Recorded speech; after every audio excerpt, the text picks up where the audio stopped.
This is Dynasty Portfolio Weekly, hosted by Scott Connor.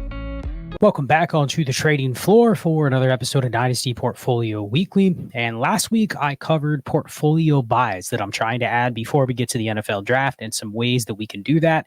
And this week, it's going to be the opposite, portfolio sells, and some creative ways to do so over the next month or so before we get to rookie draft time.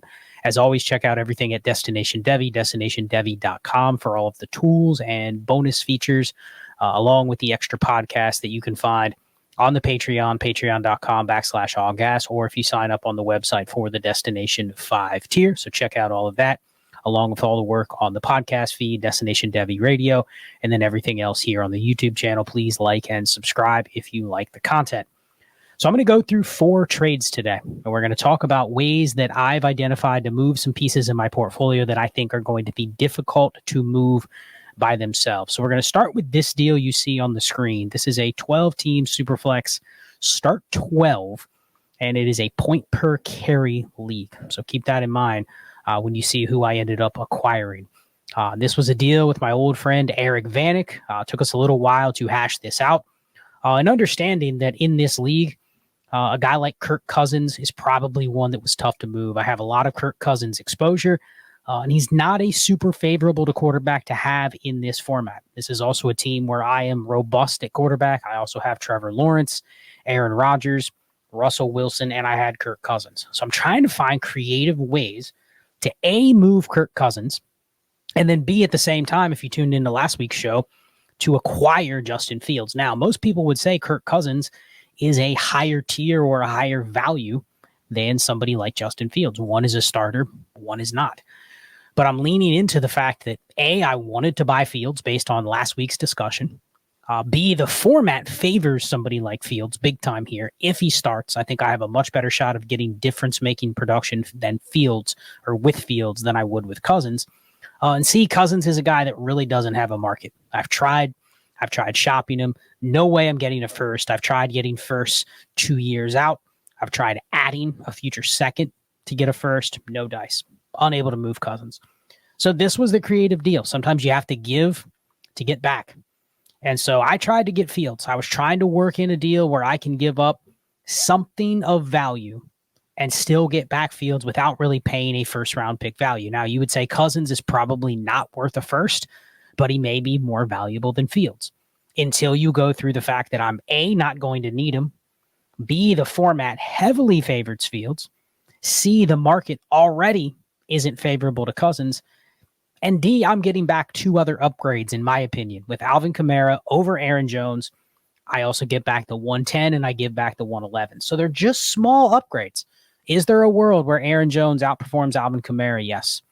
Is there a world where the pick at the 111 is just the same or the same tier as the 110? Yes. But this is what I had to give up. And part of it is Eric needed a quarterback coming back. He needed a second QB. I know he's a savvy manager. He was already looking at, all right, I have an elite QB, but I don't have any other starters. So I'm going to stash all of the high upside backups, which he has. So for him to move Fields with his roster build, he needed to get a quarterback back in the form of somebody that actually had a job. So this is the deal we settled on. But the takeaway here is a guy like Cousins, he's QB 21.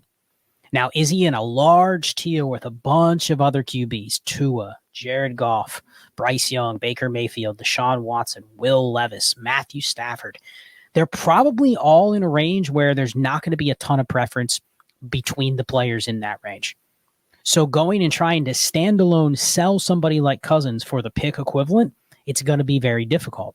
So when you run into that, until you have a buyer for that one specific asset, you probably have to find a way to work it into a deal where you get what you want.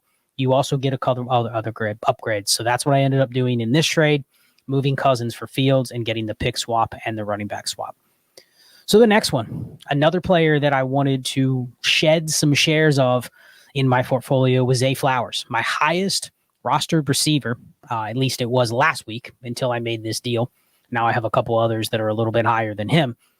But I was able to move Zay Flowers in a deal where, again, I had to kind of hide some value in the deal, moving away Zay Flowers, looking to keep my roster construction and pivot to another receiver that I have way less exposure on. Nico Collins. Now, would Nico Collins have been a guy I could have got for Zay Flowers prior to the Stephon Diggs deal? Probably not. Probably would have had to add a piece to it.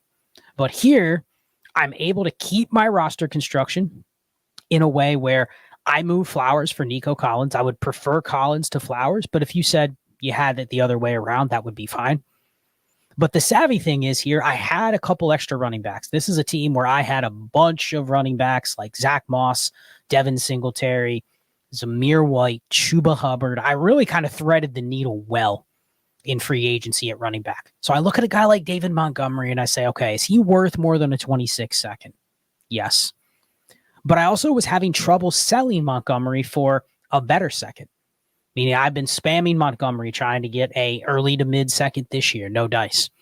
Trying to get a 25 second. Nobody was really biting. And I had put all those running backs on the block. Singletary, Moss, Hubbard. Like I tried to move them all for something because I don't want to carry that much liquidation value in the form of running back. I'd rather liquidate for future picks. So I had to get creative here. So I send Flowers for Collins, and I think it's closer, even though I would prefer Collins. But the key was I had to go now and exploit the fact that somebody would be willing to give me that second for Montgomery. Now, the other person probably got a decent deal here, but I also got some extrinsic benefit. A, I'm able to stack. B, I'm able to liquidate a running back. And C, I'm able to free up a roster spot. And those are the kind of portfolio moves you have to look at. You can't always look at the straight value of these deals, because if you go in and you put this deal in a trade calculator, and I'm going to actually run it while we're sitting right here. So we'll do David Montgomery in the trade along with Zay Flowers for the 26 second and Nico Collins. And when you put that in the trade calculator, it actually comes out that the 2026 second doesn't add as much to the value. So the other side is winning the deal. The 26 second is the least valuable pick or least valuable piece in the deal. So it would look like the side on the left that I gave away is winning the trade if you actually look up the trade calculation. However, it doesn't account for the fact that I'm freeing up a roster spot, and it doesn't account for the fact that my roster construction is a little too overweight at running backs that I could actually liquidate. So there you go. I killed two birds with one stone. And on top of that, I'm able to pivot from a receiver that I'm way overexposed on to one that I don't have a lot of exposure. So getting those little extrinsic victories inside the deal is how you get action rolling in leagues and how you make true portfolio trades. You're not just going to go to your portfolio and go, oh, wow, I have way too much Zay Flowers, so let me go sell him for the sticker market keep trade cut price every single time. If you think about it, there's likely a reason you have a lot of Zay Flowers, because a lot of the leagues you have him in, you may value him a little bit higher than the other managers. So keep that in mind. This is another example of a deal where I leave it with some extrinsic value wins that other people may not see. Next deal. This is a deal where I was looking to get rid of my pick 212. I've talked about my picks a lot, where I have way too much exposure to picks in certain ranges. This was one where I had 7 shares of the 212. It's fine.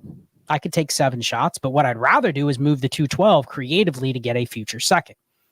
Now, this was a league where I have a ton of picks in 25 and 26, so I'm kind of pushing towards those years, like basically going as slim as I can in 2024. If I make some noise, sure, but I have a ton of future picks, really trying to set up for the future. So 212, I'm trying to shop that. I spam it for a 25 second. I already have, I believe, 5 of the 12. So I'm probably not going to have a lot of luck moving for a 25 second because I've already kind of cornered the market on that. So 26 second, can I get a little bit more? Because I'm the one having to go out 2 years. Now, for me, for the way I'm building this team, I don't care. But for all intents and purposes, I would think it's more valuable for me to get the deal done, even if I have to take a little bit of a bath on the years.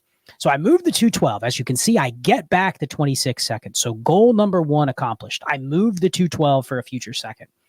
But I also was able to get a 25 third. So I add in a 25 third for Tyler Algier, which I'm okay with that. And then I get Taylor Heineke as a throw-in. And again, how I'm building my team is I'm trying to kind of slim the margins down, take a shot at maybe trying to win this year, but the expectation is that I'm probably going to be middle of the pack, and if things go wrong, I have some pieces that I can sell off. But I've really focused on roster construction here, having as many shots at quarterback as I can. That's going to be in this league what I'm going to be able to sell during the season if I need to. But also, again, I'm not punting the team.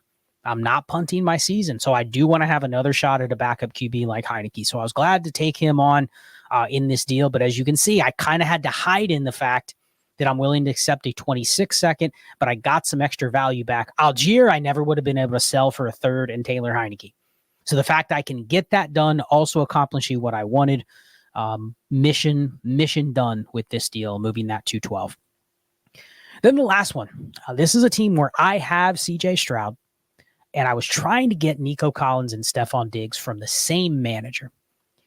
And this was one where I had made a couple offers. I had tried to do deals where I was sending 2 receivers for 2 receivers. One of them was Deontay Johnson, who I ended up moving. But the 2 most exposed receivers I have were Deontay Johnson and DeAndre Hopkins. And I have them both on this team, a roster where I have CJ Stroud. So I'm sitting there going, okay, can I move Hopkins and Johnson in a deal where I get back Collins and Diggs? And what else do I have to add? Can I move a piece and get back another piece? Can I hide essentially the 2 for 2 and get the receiver upgrades and get the double stack because I have Stroud, and throw back some value to make it seem like the other person's getting a good deal? This is what we ended up settling on. So they took out Hopkins in the deal. Now, this is like a 1.6 PPR. There's a little bit of a bonus for tight ends, but effectively call it 1.6. So I moved Deontay Johnson, Kyle Pitts, Javonte Williams, and 2/3. Another couple things I wanted to do. I have too many picks here. This is 29-man rosters. I had 5 third-rounders. Not going to be able to make them all. So I was able to move 2/3 this year. Then I have like the 306, 309, like a bunch of them in a cluster. So I was able to move 2 of those along with Javonte Williams, Kyle Pitts, and Deontay Johnson. And what I got back was the receivers that I wanted. So I look at Diggs and Collins probably for, let's say, Pitts and Deontay Johnson being pretty square. Maybe you might prefer the Pitts Deontay side by a little bit. You can say the third cancels out with one of the thirds that I traded away. I got back a 25 third and traded away the 308. So then what I was able to do was acquire this team's 26 first, and it's a pretty decent roster, but it's also a team that has traded away all of their picks in 25. So now I'm borrowing into their 26 credit and getting a first back. So effectively, I was able to liquidate Javonte Williams and a third for a 26 first if I was able to mask the fact that I'm taking a 2 for 2 with the other pieces. So I had to give up a little extra in the form of Pitts and Deontay instead of Hopkins and Deontay. But I'm able to get back the first, which is the most important, and then some extrinsic benefits here that I moved off of the thirds, and I'm going to be under the roster limit now because I have a bunch of other picks that I'm going to have to make and really only like 3 roster spots. And my roster construction is pretty on point in terms of how I want it to be. I have my core receivers. I have my quarterbacks with the backups. And then I have a couple high picks. I believe I have the 102 and the 104 here, along with a bunch of those other thirds that I still have. So I'm set up nicely in the future. I've been able to move some picks to the future, have a couple extra seconds, a couple extra thirds next year, and a team that's ready to go. But knowing that I'm going to be starting Stroud, I was able to pivot and move off Deontay Johnson, given that he was one of my high X exposed receivers. So that's another example of how you have to hide this. I was sending Deontay Johnson straight up for picks. Nobody was biting. Nobody was going, oh, okay, I'll give you a 26 first. I'll give you this pick. And really, here's the thing. This type of league where I was already constructed how I want a receiver, I'm not motivated to move Deontay Johnson for the 202. I'm not motivated to move one player for one pick. You know, that it was somebody like that I know is probably more valuable than what his production is. I'm not motivated to move that player for a 202 so I can draft another rookie receiver. Really, the only benefit would be if that pick allows me in this league to move up and get something more significant. And the market just isn't there for that type of deal. So I settled on this. I think these are all examples of ways where you go through, look at your portfolio. I'm still overexposed on Zay Flowers, Deontay Johnson, DeAndre Hopkins, and then a bunch of other receivers that I'm right around like 20% on. But to move receivers, especially when they're not elite ones, when they're in this range, the other names, Calvin Ridley, Christian Kirk, even Brandon Ayuk, DJ Moore, Jaden Reed, like those guys, Jordan Addison is another one. Like you don't just go move those guys generally for a deal for exactly what you want, especially if you care about roster construction. You're probably sitting there going, those guys fit a specific role. Re-rolling Jordan Addison for the 112 really doesn't make a lot of sense. So how do I move that player for another receiver maybe, or go cross-positional and get back a draft pick upgrade, like a couple of these deals that I got done? So with that, see what there's maybe deals you can find that you think could be beneficial to some portfolio strategy. Again, check out everything over at Destination Devy at destinationdevy.com. Destination Dynasty every Monday morning. That's a show that I do that goes a little more in depth in terms of roster construction. Not so much portfolio strategy, but more so how I'm building teams. And then I kind of use this as an outlet to talk about what I'm doing with the portfolio. So with that, I will go ahead and sign off. Be chill.